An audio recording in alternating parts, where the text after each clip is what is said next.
नमस्कार, मी प्रज्ञा पोहळे. बुलेटिनमध्ये आपल्या सगळ्यांचं स्वागत. आपण पाहत आहे एबीपी माझा.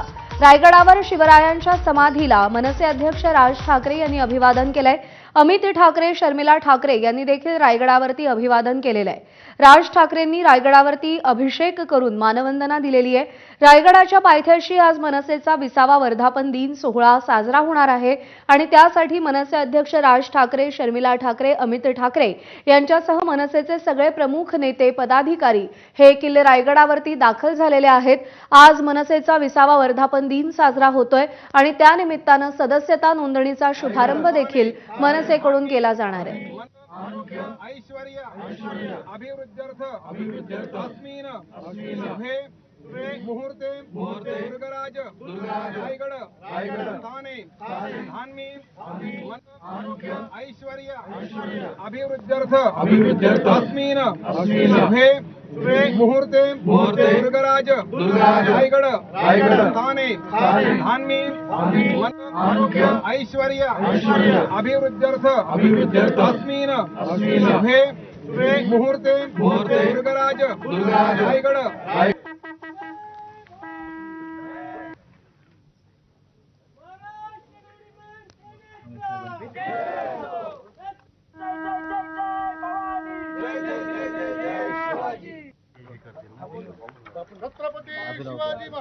अजय माने आपले प्रतिनिधी आपल्याला या सगळ्या संदर्भात अधिक अपडेट देतील. अजय, सध्या रायगडावर राज ठाकरे पोहोचलेले आहेत.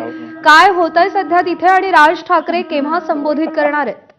आपण जर पाहिलं तर राज ठाकरे हे रायगडावर आले होते आणि त्यांनी जे ते या ठिकाणी शिवाजी महाराज यांना अभिवादन केलेले. त्यासोबतच जर पाहिलं तर या ठिकाणी शर्मिला ठाकरे, त्यासोबतच अमित ठाकरे आणि राज ठाकरे यांची कन्या म्हणजे उर्वशी ठाकरे यांची सुद्धा उपस्थिती जे ते पाहायला मिळाली. त्यासोबतच अनेक पदाधिकारी नेते सुद्धा या ठिकाणी उपस्थित झालेले पाहायला मिळतात. विशेष बाब म्हणजे की मनसेचा 20वा वर्धापन दिनाचा कार्यक्रम आहे आणि त्या निमित्ताने जे ते मनसेने यंदा आगळ्यावेगळ्या पद्धतीने हा वर्धापन दिन सोहळा साजरा करण्याचं ठरवलं आणि त्याच पार्श्वभूमीवर ही सगळी मंडळी, नेते मंडळी जी ती रायगड किल्ल्यावर आली होती. छत्रपती शिवाजी महाराज यांना अभिवादन जे ते करण्यात आले होते. सोबतच राज ठाकरे यांनी जो आहे तो या ठिकाणी अभिषेक पूजा सुद्धा केलेली आहे. त्यावेळेस संपूर्ण कुटुंबाला घेऊन ही पूजा पार पडलेली होती. यावेळेस मनसेचे नेते बाळा नांदगावकर यांची उपस्थिती सुद्धा त्यांच्यासोबत होती.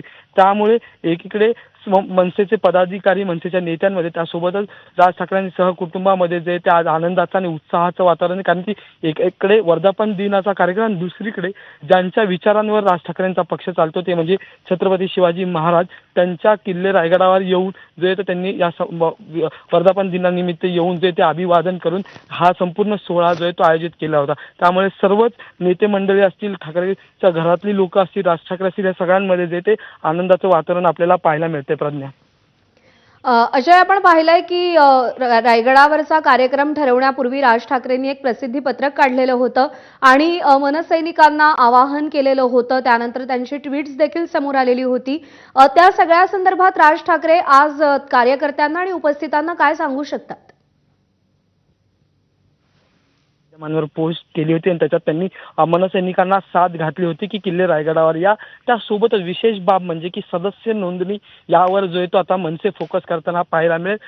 पुढील 3 वर्षानंतरच्या होणाऱ्या निवडणुकीची रस्सी जी आहे ती राज ठाकरे आत्ताच बांधताना पाहायला मिळेल. त्यामुळे आज जे ते राज ठाकरे यांचा अर्ज जो आहे तो भरला जाईल सदस्य नोंदणीचा. त्यासोबतच शर्मिला ठाकरे, अमित ठाकरे सुद्धा सदस्य नोंदणी करतील. त्याच्यानंतर उद्यापासून जे ते एकंदरीत संपूर्ण महाराष्ट्रभर महाराष्ट्र नवनिर्माण सेनेचे नेते, पदाधिकारी, शाखाध्यक्ष, गटाध्यक्ष हे सदस्य नोंदणी जी आहे ती त्यांच्या जिल्हा, तालुका पातळीवर करताना पाहायला मिळतील. जास्तीत जास्त संख्येने सदस्य नोंदणी करण्याचे सुद्धा आदेश आणि जे ते राज ठाकरे यांनी दिलेले आहेत. पण विशेष बाब म्हणजे की त्यांनी सांगितलेलं आहे की ज्यावेळेस आपण सदस्य नोंदणी करू त्यावेळेस मराठी माणसासाठी आणि मराठी भाषेसाठी कुठला पक्ष भांडत असेल त्याची जाणीव जी आहे ती सुद्धा जनतेला करून द्या, असं सुद्धा त्याच्यात त्यांनी म्हटलेलं आहे. त्यासोबतच निवडणुकींचा उल्लेख सुद्धा या पोस्टमध्ये आपल्याला पाहायला मिळाला होता की निवडणुकीमध्ये यश अपयश आलं पण आपण 20 वर्ष पूर्ण केली आहेत या संपूर्ण विचारांना घेऊन आणि तेच विचार आपल्याला बरोबर आहे. याच सगळ्या 20 वर्षांचा लेखाजोखा आज राज ठाकरे कार्यकर्त्यांसमोर मांडू शकतात आणि त्या निमित्तानं ते काय बोलतात याकडे लक्ष असेल. अजय, धन्यवाद दिलेल्या या सगळ्या सविस्तर माहितीसाठी. अपडेट जाणून घेत राहू.